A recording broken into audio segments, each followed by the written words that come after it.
El Evangelio según Mateo. En el primer video vimos cómo Mateo introdujo a Jesús como el Mesías del linaje de David, como un nuevo maestro con autoridad como Moisés, y también como Emmanuel, que en hebreo significa Dios con nosotros.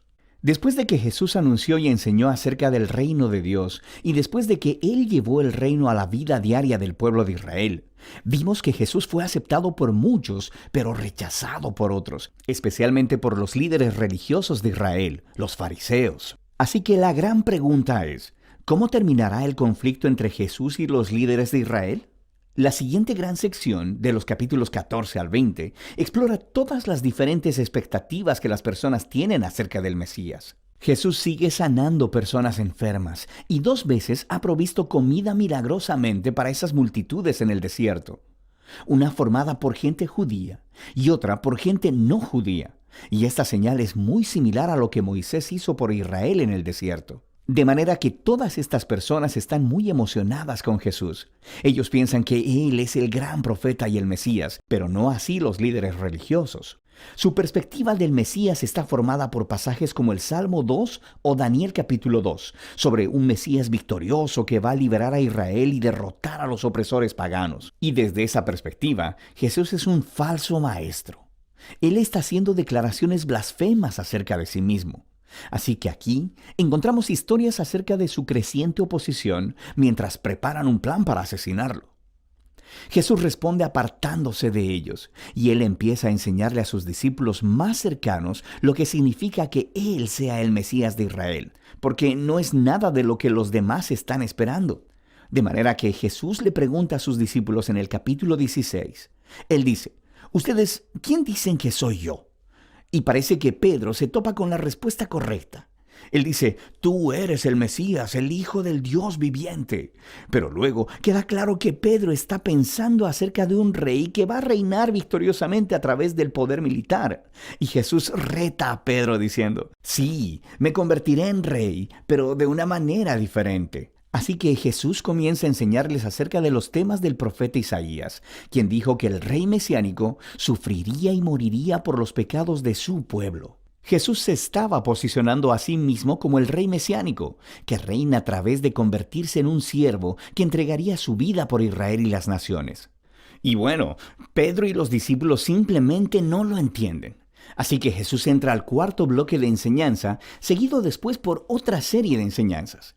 Y estas se tratan de la naturaleza del reino mesiánico de Jesús puesto de cabeza, el cual pone al revés todos nuestros sistemas de valores. Así que en la comunidad del rey siervo, ganas honor al servir a otros en lugar de vengarte, y perdonas y haces el bien a tus enemigos. Y en el reino de Jesús obtienes verdadera riqueza al entregar tu riqueza a los pobres. Para seguir al Mesías siervo, debes convertirte tú mismo en un siervo. En la siguiente sección vemos a los 2 reinos chocar, el reino de Jesús y el de los líderes de Israel. Jesús llega a Jerusalén por la Pascua montado en un burro, y las multitudes están adorándolo como el Mesías. Inmediatamente, Jesús marcha al atrio del templo y hace un gran alboroto que interrumpe los sacrificios diarios. Aquí, sus acciones hablan más fuerte que sus palabras. Como el rey de Israel, Jesús estaba ejerciendo su autoridad real sobre el templo, el lugar en el que Dios e Israel se encontraban. Y en la perspectiva de Jesús, el templo había sido puesto en juego por la hipocresía de los líderes de Israel.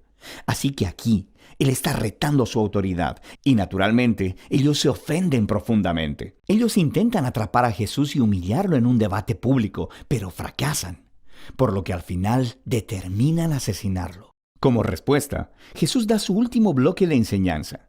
Primero ofrece una apasionada crítica de los fariseos y su hipocresía, y luego, Él se lamenta sobre Jerusalén y su rechazo a Dios y a su reino. Luego Jesús se aparta con los discípulos y les empieza a decir lo que va a suceder. Él será ejecutado por esos líderes, pero al hacerlo, ellos cavarán su propia tumba, porque en lugar de aceptar el camino del reino pacífico de Jesús, ellos tomarán el camino de la rebelión contra Roma, y así Jerusalén y su templo serán destruidos. Pero Jesús dice que ese no es el final de la historia. Él será vindicado después de su muerte a través de su resurrección. Y un día Él regresará a establecer su reino sobre todas las naciones. Mientras tanto, los discípulos deben mantenerse alerta y comprometidos con anunciar a Jesús y su reino, y extender las buenas nuevas. Y con todo esto resonando en los oídos de los discípulos, la historia llega a su punto culminante. Esa noche, Jesús aparta a los discípulos y celebra la Pascua con ellos. La Pascua vuelve a contar la historia de la liberación de Israel de la esclavitud, a través de la muerte del Cordero de la Pascua. Y luego Jesús toma el pan y el vino de la cena como nuevos símbolos, mostrando que su muerte venidera sería un sacrificio que redimiría a su pueblo de la esclavitud al pecado y la maldad. Después de la cena, Jesús es arrestado y puesto en juicio delante del Sanedrín, el concilio de los líderes judíos. Y ellos rechazan su declaración de que es el Mesías, lo acusan de blasfemia contra Dios. Entonces Jesús es llevado delante de Pilato, el gobernador romano, quien piensa que Jesús es inocente, pero cede ante la presión de los líderes judíos y sentencia a Jesús a muerte por crucifixión. Así que Jesús es llevado por soldados romanos y crucificado.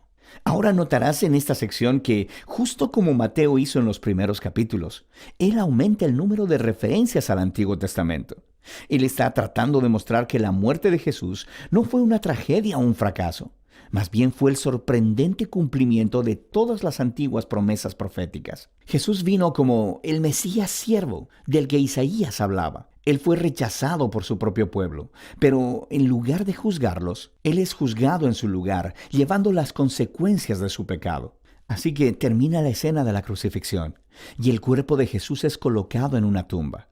Pero el libro termina con un giro sorprendente, el último capítulo. Los discípulos descubren la mañana del domingo que la tumba de Jesús está vacía.